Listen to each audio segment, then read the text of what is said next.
Kalau uangnya bergerak, ekonomi ikut hidup dan masyarakat langsung merasakan manfaatnya. Jadi saya dengar tadi Pak Tito bilang uangnya ditumpukan sampai akhir tahun ya Pak ya, karena bayarnya di akhir tahun kan, kontraktor-kontraktor itu. Tapi katanya daerahnya naruhnya di bank pembangunan pusat seperti di Jakarta, Bank Jakarta.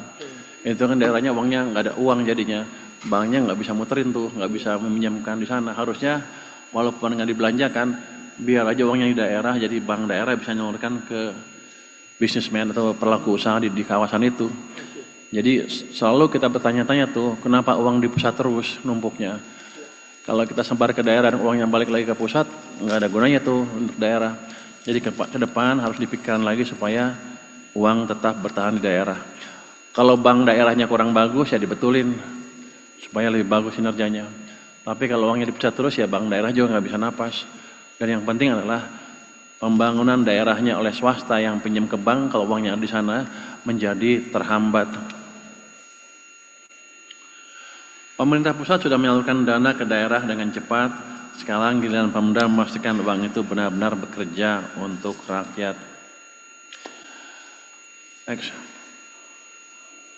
Realisasi belanja APBD sampai dengan triwulan ketiga tahun ini masih melambat. Rendahnya serapan tersebut berakibat menambah simpanan uang Pemda yang nganggur di bank sampai 234 triliun rupiah. Jadi jelas ini bukan soal uangnya tidak ada, tapi soal kecepatan eksekusi. Tadi Pak Tito bilang bedanya dengan catatan di itu ada 18 triliun ya Pak ya, kalau dari kas daerah. Justru saya jadi tanya-tanya, 18 triliun itu kemana? Karena kalau bank sentral pasti ngikut, itu dari bank-bank di seluruh Indonesia termasuk di BI, segitu tercatat. Kalau di Pemda kurang 18, mungkin Pemdanya kurang teliti ngitungnya Pak, nulisnya Pak. Kalau BI itu pasti udah di sistem semuanya. Jadi itu mesti diinvestigasi itu kemana yang selisih 18 triliun itu. Tapi nggak apa-apa, selama di daerah digunakan itu udah bagus untuk mendorong ekonomi daerah. Jadi kuncinya itu, jangan ditransfer ke pusat lagi uangnya, jangan taruh di bank Jakarta, tetap aja di bank daerah. Kalau banknya jelek dibetulin supaya uangnya betul-betul muter di sana. Ini sama juga di pusat juga ada, tuduhan masyarakat ada lagi nih, waktu saya taruh tunjukkan di pusat ada uang 230 triliun, 230 ya, yang di bank komersial punya pemerintah pusat dalam bentuk deposito. Mereka menuduh ini orang pusat main bunga nih Pak, uangnya taruh di sana, pejabatnya minta bunga dapat kickback kayak gitulah. Jadi ini harus kita waspadai, betul seperti itu apa enggak. Tapi yang jelas kalau untuk pemerintah pusat akan kita investigasi uang itu uang apa, di mana tempatnya, kenapa ada deposito segitu banyak. Jadi saya pikir Pemda juga meneliti seperti hal-hal itu. Kalau pemerintah kan tugasnya bukan mengumpulkan bunga dari tabungan. Tugas kita adalah membangun dan memastikan uang yang kita peroleh berdampak ke perekonomian untuk daerah di daerah, untuk pusat di pusat. Saya ingin titip beberapa hal untuk rekan-rekan daerah, baik TPD maupun OPD yang menangani keuangan dan pembangunan. Pertama, kelola dana Pemda di bank dengan bijak, simpan secukupnya untuk kebutuhan rutin, tapi jangan biarkan uang tidur. Uang itu harus kerja, bantu ekonomi daerah. Mungkin Pak Askolani ke depan dipikirkan sistem transfer yang cepat sekali, mungkin hitungan hari, jadi daerah nggak usah numpuk uangnya di sana.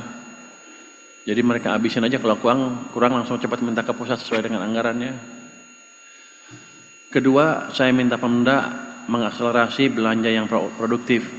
Jangan tunggu akhir tahun, jangan biarkan uang parkir di kas daerah. Dan terakhir, jaga tata kelola dan integritas. Kepercayaan publik dan investor adalah modal utama. Sekali hilang, membangunnya butuh waktu lama.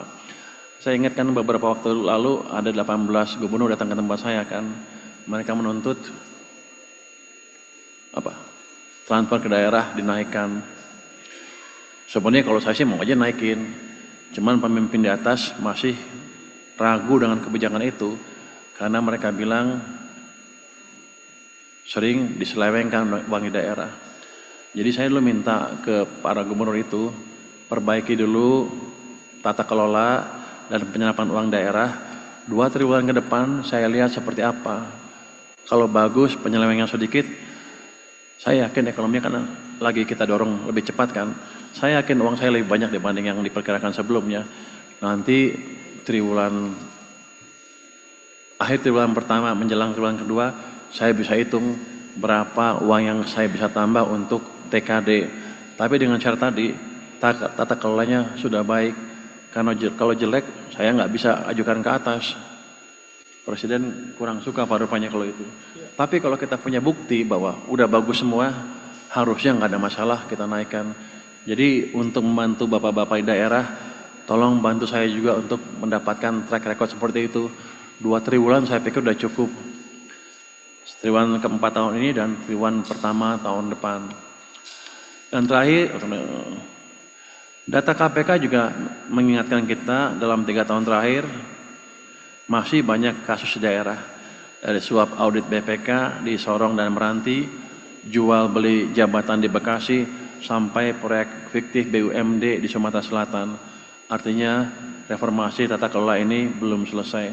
Nah, hasil survei penilaian strategis, penilaian integritas atau SPI 2024 juga bicara hal yang sama. Skor nasional baru 71,53 di bawah target 74. Hampir semua Pemda masih masuk kategori rentan alias zona merah. Provinsi rata-rata 67, kabupaten 69. Jadi ini memang belum aman. Coba tolong perbaiki 2 triwulan ke depan deh. Jadi saya bisa ngomong ke atas. Kalau enggak saya dimarahin juga kalau ngomong. Kalau saya kan paling penting, untuk saya yang penting adalah ekonominya bergerak. Dan bergeraknya merata bukan di pusat aja. KPK bilang sumber risikonya ya masih itu-itu aja. Jual beli jabatan, gratifikasi, intervensi pengadaan. Padahal kalau itu nggak diberesin, semua program pembangunan bisa bocor di tengah jalan. Jadi mari kita kelola uang publik dengan hati-hati, cepat dan bertanggung jawab supaya ekonomi daerah makin kuat dan masyarakat makin sejahtera.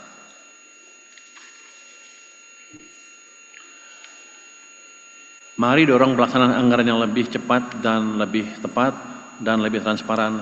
Gunakan dana dengan bijak, kelola kas daerah dengan efisien dan jaga integritas dalam setiap keputusan. Kalau semua ini berjalan seirama, kepercayaan publik akan tumbuh, investasi mengalir, dan ekonomi daerah semakin tangguh. Yang paling penting untuk saya adalah saya punya ground atau landasan untuk bilang ke atas, daerah mesti ditambah uangnya, jangan dipotong sebanyak kemarin. Saya percaya dengan kerja dan disiplin dan niat yang bersih, kita bisa menjaga stabilitas sekaligus memperkuat pertumbuhan ekonomi di daerah maupun secara keseluruhan nasional. Terima kasih Pak. Wassalamualaikum warahmatullahi wabarakatuh. Waalaikumsalam warahmatullahi wabarakatuh. Makasih banyak untuk Bapak Purbaya. Tanganlah. Baik Bapak sekalian, waktu beliau terbatas, tapi terima kasih karena kesibukan Bapak yang sangat banyak dan ini waktu yang sangat berharga sekali bagi Bapak untuk hadir di sini.